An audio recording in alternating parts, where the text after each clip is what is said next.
Le projet de transport en commun en site propre de Nîmes rentre dans une nouvelle étape.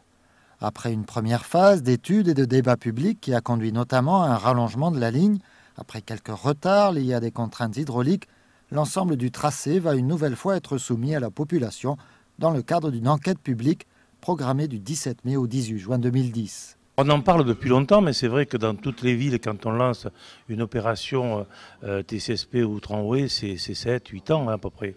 Donc on est dans cette phase-là.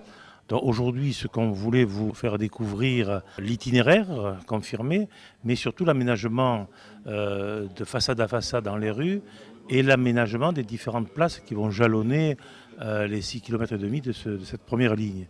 Je pense que les images que vous avez découvertes ce matin prouvent notre volonté d'abord d'embellir cette ville, de faire venir en centre-ville le plus de monde possible dans les meilleures conditions de transport. C'est notre volonté. Vivian Mayor, l'élu communautaire en charge du TCSP, a désormais une idée précise du planning jusqu'à la mise en service de cette première ligne. Aujourd'hui, on est en travaux intensifs sur les planches à dessin, mais à partir du 1er janvier, on va vraiment rentrer sur la constitution de la plateforme pour une période de 12 mois. Pour arriver 1er janvier 2012 sur le premier trimestre des essais en blanc du bus à haut niveau de service et un démarrage fin du premier semestre 2012. Aujourd'hui, on est encore dans les délais. On fera en sorte de ne pas travailler sur les cuissons fin décembre de cette année pour ne pas perturber les commerçants pendant les fêtes de Noël, sans aucune répercussion sur le planning final.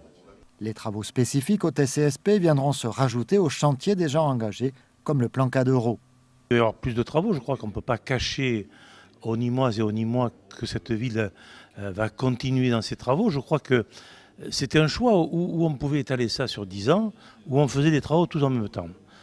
On a pris cette dernière possibilité en disant, bon, on sait que pendant 3 ans, les Nîmois vont souffrir. J'ai même dit, il y en a qui vont disparaître en tant que commerce. Je crois que c'est grave comme démarche, j'en ai bien conscience.